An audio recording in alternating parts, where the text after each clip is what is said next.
I see and feel like another version of you sitting here with me as well. Nice. Like a different version than the last Ruth that I met.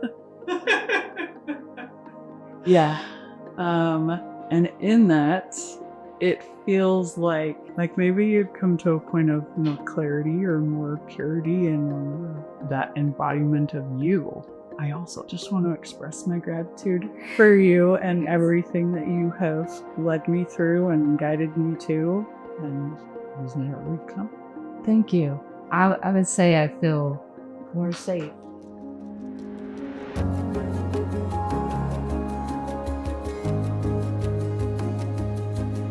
Hello, my name is Ruth Barclay, and this is Taste Your Magic. This is our YouTube channel. I have been doing this work for 25 plus years around the world, globally. And we work with animals, we work with developing your gifts, we work with your businesses, your relationships. Mostly, Taste Your Magic is about giving you the gift of tasting your magic so that you can understand it a little bit more and move forward with that.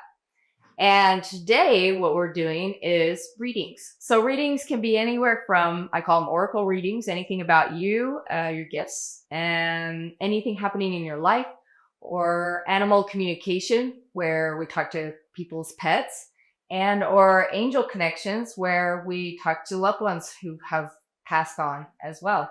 And today we have Brandy with us, and Brandy has been really busy in her own life and in her own work and moving and a lot of different things, or we would have had her on a long time ago. She's really gifted and really talented, and I've loved watching how you've developed and how you're utilizing your gifts. So thanks for coming, Brandy. Thanks for having me. I'm glad I could finally get here. You even came on kind of a challenging day as well. So do you have anything that you would like me to support you in, or a question, or how can we play and visit today? Yeah. So what actually is really present right now is looking at this. So much has changed for me in the last year and a half. And I feel like taking a look at where I'm at now and grounding into more of what my gifts are in this new version of myself. Well, her nickname is Jaguar, and this was given to you like in my awareness, like we're 4 years ago. Or supposed to 5. Maybe, huh? And actually, probably more like 5 years ago. Yeah. And kind of the gist of that is, well, she works with the shadow work of people. And in that, when she can utilize the gift of the Jaguar, she can track going into the depths and coming back out. And she can track, like map out stuff and help you find things that have happened in your own life as lying that you can release or heal or have clarity on. And so she's brilliant with that. And now, what is something that you feel in your gifts that you have been, that's been coming up more, either new or just more? I mean, the death aspect really has been coming up a lot, whether it's like an actual death, like I just moved through, the passing of my grandfather, or the deaths of past versions of myself. And I've been working through that with many others lately as well. Just there seems to be a big shedding happening right now for so many people in so many ways. So that's kind of what's been the most present for me lately. Yeah. Well, what's kind of coming up is two things. One, back when you were in Egypt with us and you went through the water in the Nile, and that huge reliving of a fear that had been a past life. And she did some clearing work in the Nile River right after bullying crocodiles. And then being able to have your voice coming out and sharing all of that. And so I'm asking, why are these coming up? And what is being shown is she gets to be a safe voice for the past and the present and the future. So you're like the present space that gets to be a voice for the past and the future. So it can communicate and then transmute. And with that, it takes your own shedding. Yeah. So it doesn't hold perception or attachment or an overfilling that doesn't need to be overfelt. And I think that right now the earth is in its up level. And so everything is shedding. I mean, it's the year of the snake. Yeah, it is. That's very true. And my snakes love her, by the way. At first, you didn't really like them, but they always loved you. They always loved me. And Voldemort changed my mind. He kind of thick and feet, Mom. But yeah, I'm hearing is not only are you allowing this movement of the earth space, but you're allowing clarity and purity of you.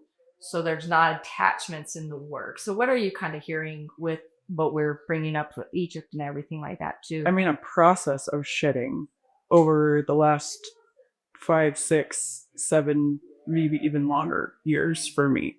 And in this point in my life is like the major intensity of it because I've prepared to meet it. Whew. Yeah. And so it's like you're sitting there. I see 2 brandies. And it's almost like we're not ready to merge yet. And so there's the physical brandy that we're seeing that is linked to a lot of the past, linked to development of this humanness, right? And the projection of it. And then there's this other state that's wanting to be the God energy and the human at the same time that is almost still a little naive. And I'm not sure why it would feel that naive other than maybe it just doesn't know the experience.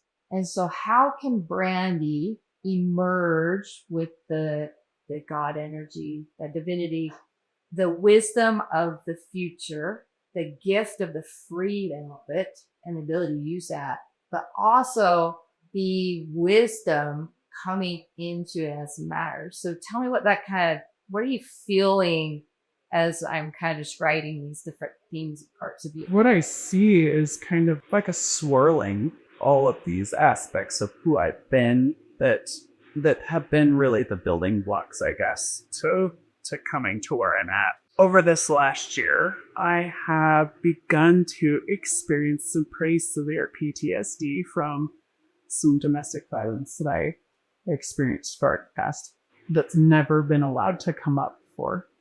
And so part of the naivety kind of feels like that younger version of me that doesn't know what to do with a future, having a future. Wow, I could see that. Yeah. So what are you feeling like you want to share with her about a future that you're thinking you might know about?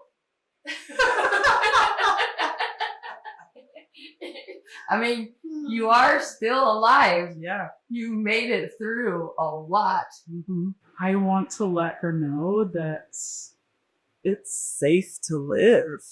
It's safe to have dreams for the future and to envision more than what is just currently right here. How would you describe safe? It's safe. It's funny that you asked that.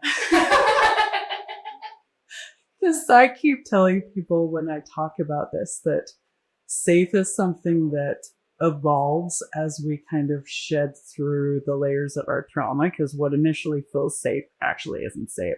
And that's where I've lived for so long. Safety, not actually being safe, but being danger. So safety is something that I have now come to know as its warmth. It is security. It's even certainty in some ways. And it's steady. It doesn't break. It doesn't waver. It doesn't hurt. It is safe. Yeah. It gives you that chance to do something else, Yeah. to see something else, to hear something else, to feel something else. I love that you brought up that sometimes when you're like just creating safety, it's really of a just, you're creating a protection, you're creating a coping, you're creating, but the danger's still there. And moving into the safety is you're out of the danger. It's good because sometimes it's along the same lines of describing peace, because sometimes when peace comes into somebody's life, it feels uncomfortable, right? It does not feel safe. It's like, Because that's not what you've known. yeah, you're like, I just want some peace in my life. And then you're like, wait, but I'm not going to look away. I hear that. It's like, I'm so tired. And then you lay down to rest and so, yeah, I think this is a really beautiful space where you get to move through transitions of yourself. Like, you still get to have that time for you because you've just got it. Yeah. Right. Otherwise you're being naive moving forward and you're kind of like pushing yourself into almost an unsafe space because you're going to be working with things that you can conceptualize and conceive, right? That all these things, but you're still in a movement. And so these other parts can like desperately, unknowingly grab onto a story or something like that. Does that make sense? Yeah. Like what I'm envisioning is like trying to make something work for you that doesn't actually work for you. Great. Yeah. And so for you, as you're moving, but this doesn't mean you're not brilliantly working still, right? You could get your evolution is, I mean, you got a lot of levels you can still work with, right? But it's just like now that you're in this space and the wisdom of you saying, hey girl, we're still in a movement and we're keeping it safe, right?